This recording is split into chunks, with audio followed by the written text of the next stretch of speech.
Satisfy your need for happiness through your own curiosity with the Ranveer Show. Does Nepal have a lot of presence of Bhairav? Yes. Okay, before I let you expand more on that, yes, I want to ask you to explain what Bhairav means to your heart and based on what your family has told you, because I've had 5 different people on the show say 5 different things and none of them were wrong. But my logic is that I average out what I understand from the spiritual conversation on the show. So I'd love for you to expand on it. So Bhairav is a form of Shiva. He is the form of Shiva. And he's also a Shivagana. Okay. Now I'm telling 2 different contradictory statements here. He is Shiva. How is he a Shivagana? So before doing, I do Rudrabhishek every Monday. Not trying to boast or say anything, but that is something that practice I've been doing for a long time, right? Before actually worshipping the Shivalinga, you worship the Shivaganas in all the direction. So there are 2 Bhairavs that you worship during worship of the Shivalinga. The first one is the Kirtimukha Bhairav. Kirtimukha Bhairav. The second one you worship is the Unmukta Bhairav. Okay, there are different forms of Bhairav. There is Kaal Bhairav, Unmukta Bhairav. There is, Setu Bhairav, we call it, the white Bhairav, right? So the Unmukta Bhairav and Kirtimukha Bhairav both have deities and this, presence inside the Pashupatinath premises itself. Kirtimukha Bhairav only has head. Okay, he was the manifestation of Bhairava with only head because he is so aghora, so high in energy that he ate the entire body of his. So only the head part remains. That is Kirtimukha Bhairav, found in Pashupatinath temple. Second one is the charged form of Shiva, the Unmukta Bhairav. Okay, where you see the Unmukta Bhairav deity inside Pashupatinath temple, you are not going to be able to look eye to eye to the deity because it's fully energetic. Okay, fully charged. You'll see, and I'm not trying to make this conversation vulgar, but you'll see an erect phallus of the Unmukta Bhairav inside Pashupatinath temple. So the deity is almost 10 feet tall, okay, about 10 feet wide, and it's structured in such a way that the only thing you feel is the charged form of Bhairav, which is only calm there because Pashupatinath is calming him through the Aghor Mukh of the Pashupatinath. Okay, the Aghor Mukh, the Aghor face of the Shivalinga faces the Unmukta Bhairav, who's been calmed down by the presence of Shiva. So Bhairav plays an important role. There's lots of Bhairav, deities, Bhairav statues, Bhairav murtis, Bhairav temples all around Shiva and all around Nepal. And the single most important aspect of Bhairav is he's a form of Shiva, and he is the form of Shiva that destroys demons. So he's not the silent one. He's not the one that is in rest. He's the active one. Kali and Bhairav play a very similar role. They're the ones who go after demons and are extremely active deities. On a very everyday level, why does Bhairav choose certain people to be upasaks? Because not everyone prays to Bhairav. So not everyone's even drawn to it. No. So there is, in my opinion, and I consult a lot of people, like I said, and the people who are generally attracted to Bhairavs are people who have a certain inclination towards destruction. Not in a bad way, but in a good way. Annihilation. Destruction of something for a new beginning to start. That is what Bhairav gives you. The energy of Bhairav is the energy which allows you to end certain things in life for new chapters to begin. So if you're trying to kill your demons, if you're trying to kill your negative thoughts, if you're trying to kill something or kill certain energies that are surrounding you, the person will be drawn towards Bhairav. Bhairav is also a deity that you will be drawn into if you are affected a lot by evil eye. If you are affected a lot by what people will say about you, you are more than likely to be drawn towards Bhairav because that's your natural instinct saying, that I need protection, and Bhairav is the one who's going to protect me. So a person who seeks protection, a person who seeks a kind of like a figure that protects him from all the negative around is going to be drawn into Bhairav. Perhaps even the negative within. And like I said, the negative that within is also destroyed by Bhairav. So many things to say, man. Like, again, Bhairav visited me samne se. I didn't go looking for it. I was in Banaras, and of all the temples I possibly could have visited in Banaras, I only went to the Kaal Bhairav temple. Because the name Kaal Bhairav just attracted me. And you and I may be connected because this is from Kaal Bhairav that I visited about 4 weeks ago to Banaras, Kashi, and were Kaal Bhairav. You need to take permission of Kaal Bhairav in order for you to do the darshan of Kashi Vishwanath. You knew about this, right? Yes. So that's the reason you went there. And you will find in the premises a lot of people are, giving you mantra and blessings in the premises inside Bhairavnath. And that is all to ward of negative eyes, ward of negative energies.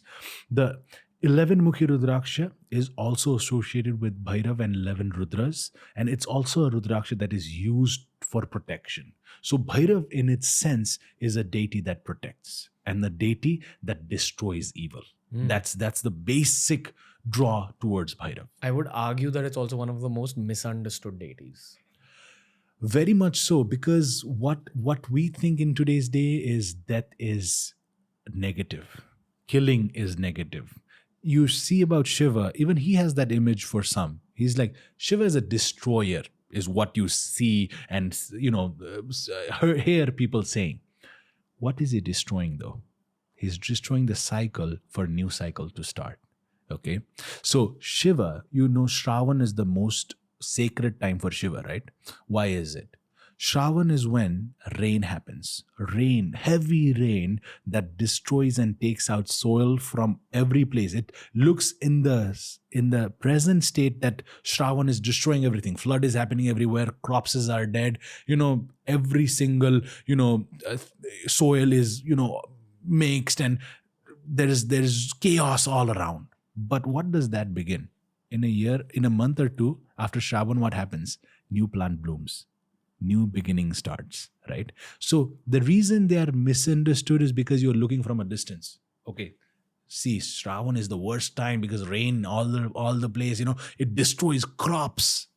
But if you look at it at a deeper level, that destruction is what led new fasal to begin. Right? So Bhairav is also misunderstood because you will only see one aspect of him. Oh, Bhairav is a very demon-like deity which kills everything. Very high energy. You should not do upasana. But what is he killing?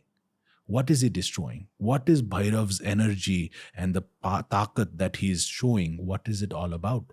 It's about destruction, but of evil. So much to say here. Because first of all, I'm doing an English spiritual podcast after a very long time, and I've had some time to just live life. Yeah. And you need some time to accumulate experiences, accumulate certain spiritual learnings, and then bring it back for the world to see. So just for a second, Nachiket, just could you move? I want to show you my murti. So that's can you see it? Yes. That's the Kaal Bhairav with the dog behind it. Yep. That's the main kind of idol for me, which all my upasanas centered on. I was in Udaipur in July of last year. And before the trip, I don't know whether it was a dream or it was just a very strong gut feeling that my Udaipur trip is going to be related to Bhairav in some way. I think it was because I'd just begun that job. Okay. Something had told me that something about Bhairav is going to happen. Okay. Very nice trip. Udaipur is known for its fancy resorts. I know. I went there for a fancy vacation, but open to the possibility of having a spiritual experience. There's a hotel called the Uday Villas Hotel. Right before you enter the hotel, on the left, there is a shop that sells statues and antique works, etc., etc. That's the shop I was drawn to. Okay. It's like there's something in that shop. There's a really tall Shiva on this altar. So that's the tall Shiva I saw in the shop. And I was like, okay, that I'm definitely taking. But there's something else in this shop. Without thinking about Bhairav. It's just that thought of meeting Bhairav was in my heart at the start of the trip and throughout the trip. And I knew that it's going to find me. But I always thought that it would probably be a temple that I would visit. Little did I know that once I took the Shiva statue, I went inside the shop and I was just looking at the different idols. And there was tons of Krishna idols, tons of Hanumanji idols, tons of Shivji idols, etc., etc. I just saw one Bhairav idol, which was this. Yeah. And I was like, that's the one I'm taking.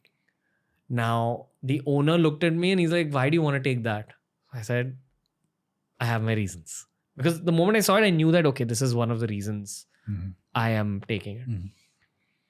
The owner said that this particular statue has been in his family for 3 generations and it's just been lying in the shop. Wow. And they had got it from someone who had used the statue for their own upasana.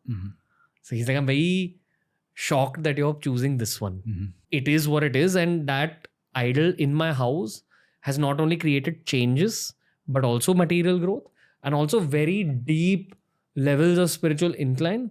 And I definitely have prayed to it to destroy my internal demons, which at this point is possibly a sense of ego, possibly a sense of anger towards the world and towards life, possibly a sense of wanting to not go into my sadhana as deeply as I should. Yeah. So when I felt like my sadhana wasn't going as deep as I intended for it to go, I didn't know what to do. And I literally looked at that idol one night. And that's what they say about Kaal Bhairav, that if you really want to connect with the idol, you talk honestly to it. Because often when people are even talking to God, they are sort of lying to God because they're sort of lying to themselves as well.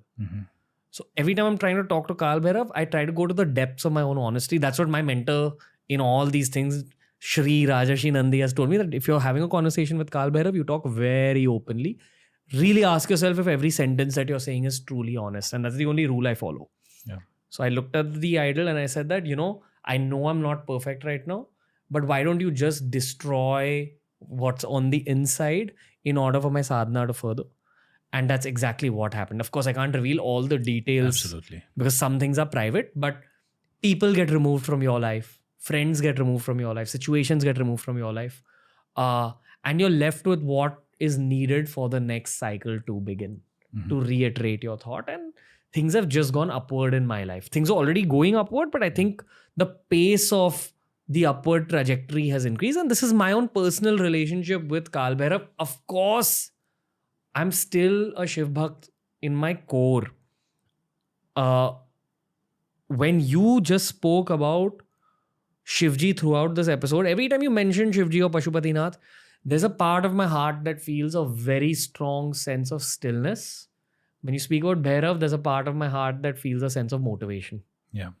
But the motivation is to get towards the stillness again. Yeah. That is my very ethereal, possibly not completely accurate understanding of Bhairavji, because I'm still getting there myself. But this is what I wanted to relay on the show. Yeah. So I'd like to ask you again about your personal relationship with Bhairav. Have you had a phase where you've particularly prayed to this deity? And I ask you that because I follow Rajarshi Nandi on Twitter. He speaks a lot about how Bhairav Upasana all over the world, especially in our subcontinent, but all over the world, Bhairav is awakening again in the material realm. Yeah. That effectively means that the deities are always awake in their own realm. But they make the presence felt more in our realm when the time is right. Right now, there's been an explosion of awareness as well as popularity when it comes to Bhairav in general. But not everyone, including myself, has completely understood what Bhairav truly stands for, which is why all my questions are directed towards you. Yeah. The first thing, I don't think that was a business ploy, because a lot of people would be nervous to keep a worshipped deity in their house, which is out of your gotra, right? So you are doing something that is out of your norm. So this deity that you showed about Bhairav was meant to be for you, right? Or else it would not come here, right? So your trip to Udaipur, even though relaxation was the main, point, it probably was there. And I would say not probably, definitely was there, because the deity wanted to make an entrance to your life, right? This is a time in your life where you're probably getting gurus, right? So for example, guru like Rajarshi Nandi ji and Bhairav, who is your Ishta Devta now, who you're getting a lot of guidance in this stage. And at what I assume is the reason Bhairav has come into your life is to do exactly what you articulated, as to remove the demons, make you focused, give you the growth that you need. And the Upasana of Bhairav in Nepal is done to counter the effects of Shani and the counter the effects of the, like you said, the ego. Because when you're talking to Bhairav, the reason you're talking to Bhairav and the reason you are saying every truth is not because you want to tell him. He knows everything. What are you? Who are you to tell him what you know? The reason is, how humble are you? How true and honest to yourself are you? Because he knows everything. When Bhairav is sitting in front of you, you're not telling him, you're telling yourself. You are, bowing down your knee and surrendering yourself to Bhairav. And then is he going to take control of your life and kill the demons within you and outside of you. The people who are going out of your life probably had some negative consequences if they were associated for a longer time. And the demons that are inside of you is also being cleansed by Bhairav. That's exactly the reason we worship Bhairav even in Nepal. For example, if someone is suspected of having evil eye, right, then they would offer some kind of Naivedya to the Kirtimukh Bhairav deity on the Saturdays. I would say my mom has almost always made me and my entire family go to Kirtimukh Bhairav temple inside Pashupatinath to offer dahi and beaten rice, chura, to the Kirtimukh Bhairav deity. It's one of the food that we consider is of liking to Bhairav. And we do this on a Saturday so that all the evil spirits are calmed and Bhairav takes care of us. So maybe what I suspect is the reason Bhairav came into your life is because there were negative energies that were about to surround you. And through Bhairav, you're meeting a lot of people, me included, who are coming in, adding some kind of value to your life, because what we're doing here is insignificant. It's material. But if we look deeper and go into Ranveer, why is he talking to me today at this time, is probably because Bhairav wants some kind of message delivered towards you. And the message might be that you need protection, and I have come into your life to protect you. If you enjoyed today's clip, make sure you check out these curated playlists that we've made especially for you, related to the subject that was spoken about in this clip.